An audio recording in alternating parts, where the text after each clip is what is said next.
Hello welcome to Telangana study circle PTC Hyderabad. రీసెంట్గా ఆగస్ట్లో మనకు ఎస్బీఐ పిఓ ప్రిలిమ్స్ ఎగ్జామినేషన్ జరిగింది కదా, దాని అనాలిసిస్ ఒకసారి చూద్దాము. సో ఓవరాల్గా మనం చూసుకున్నట్లయితే ఇది ఈజీ టు మోడరేట్ ఎగ్జామ్ అని మనం అనుకోవచ్చు.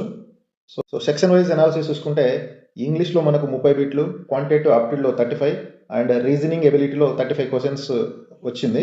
సో ఇందులో డిఫికల్టీ లెవెల్ చూసుకున్నప్పుడు ఇంగ్లీష్ లాంగ్వేజ్కి వచ్చేసి ఇది easy to moderate level questions అడగడం జరిగింది.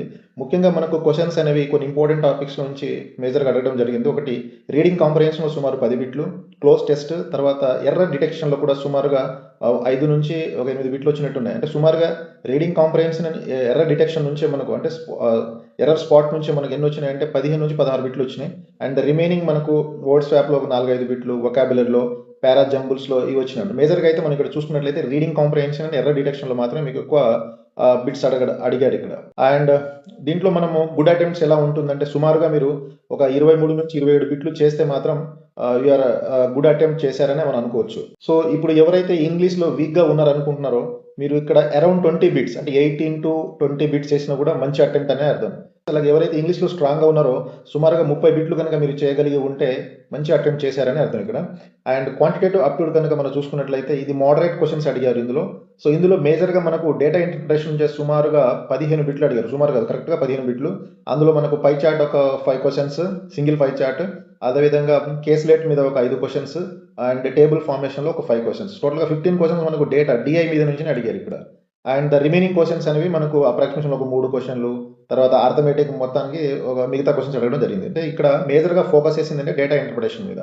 సో ఇక్కడ కూడా ఎవరైతే క్వాంటిటేటివ్ అప్టిట్యూడ్లో ఎవరైతే స్ట్రాంగ్గా ఉన్నారో వాళ్ళు కనీసం 25 బిట్స్ చేయగలిగి ఉండాలి. అప్పుడు మీరు సేఫ్ సైడ్లో ఉన్నట్టు. లేదా ఇంగ్లీష్లో స్ట్రాంగ్గా ఉండి క్వాంటిటేటివ్ అప్టిట్యూడ్లో కొంచెం వీక్గా ఉన్న వాళ్ళు ఎవరైనా ఉంటే మీరు కనీసం 12 నుంచి 15 బిట్స్ చేసి ఉన్నా కూడా సేఫ్ సైడ్లో ఉన్నట్టే మీరు. అదేవిధంగా రీజనింగ్ ఎబిలిటీ మనకు చూసుకున్నట్లయితే మోడరేట్ క్వశ్చన్స్ అడిగారు, బట్ లెంతీ క్వశ్చన్స్ ఉన్నాయి ఇందులో. ఎక్కువగా మీకు ఫోకస్ చేసింది సీటింగ్ అరేంజ్మెంట్స్. దాని తర్వాత సిలోజిజమ్స్ ఒక 3-4 బిట్స్ వచ్చాయి, blood relations, coding, decoding. So ఇటు నుంచి అడిగారు. కానీ అంటే ఇక్కడ సీటింగ్ అరేంజ్మెంట్ నుంచి మనకు ఎక్కువ నెంబర్ ఆఫ్ బిట్స్ వచ్చినాయని అర్థం. సో ఇక్కడ కూడా మీరు సేఫ్ సైడ్ లో ఉండాలంటే 23 నుంచి 27 బిట్లు ఎవరైతే చేసి ఉంటారో వాళ్ళు గుడ్ అటెంప్ట్ చేసినట్టు అర్థం. సో కాబట్టి ఆన్ అన్ యావరేజ్ మనం చూసుకున్నప్పుడు ఇంగ్లీష్ అనేది మనకు సో ఓవరాల్ గా చూసుకుంటే ఇంగ్లీష్ అనేది హైయెస్ట్ స్కోరింగ్ సెక్షన్ గా ఉన్నది.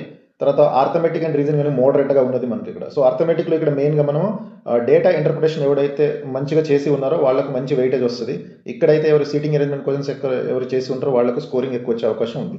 సో కేటగిరీ వైజ్ మనం కట్ ఆఫ్ చూసుకున్నట్లయితే మనం ఎస్టీకి సుమారుగా 46 నుంచి 51 మార్కులు వస్తే మనం సేఫ్ సైడ్లో ఉన్నట్టు.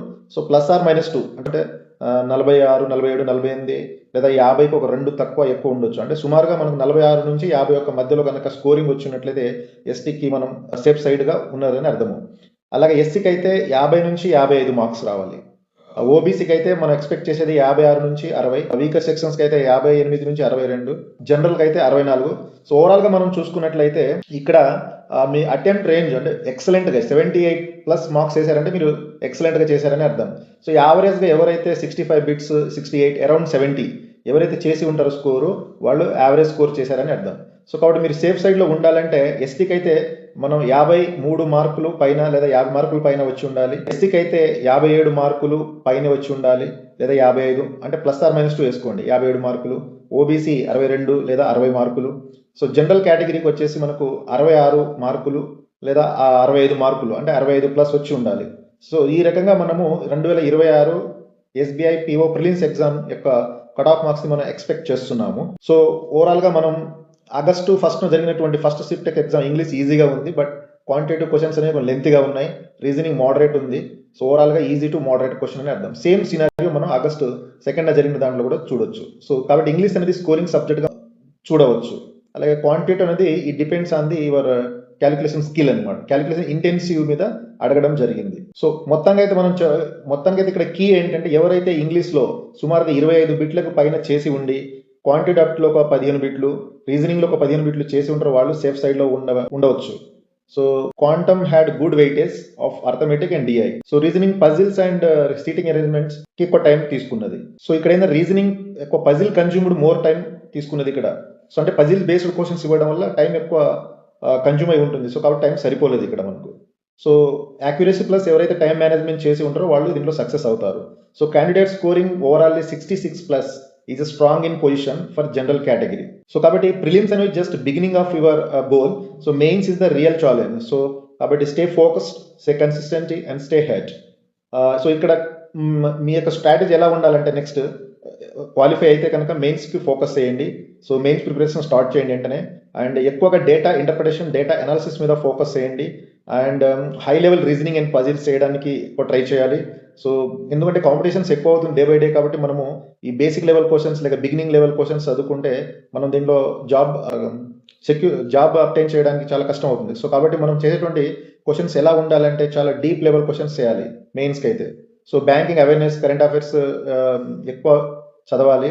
అండ్ డిస్క్రిప్టివ్ మోడ్ ఇంగ్లీష్ అంటే ఎస్ఐ అండ్ లెటర్ రైటింగ్స్ ఎక్కువ బాగా ప్రాక్టీస్ చేయండి. ఫుల్ లెంత్ మాక్ టెస్ట్ రెగ్యులర్గా అటెండ్ చేయండి. So these are that some tips from the PTC Hyderabad. So you can and you will. So prepare smart, perform better, become a future SBI officer. And thank you. This is signing off, Ramlal from Telangana Study Circle, Hyderabad.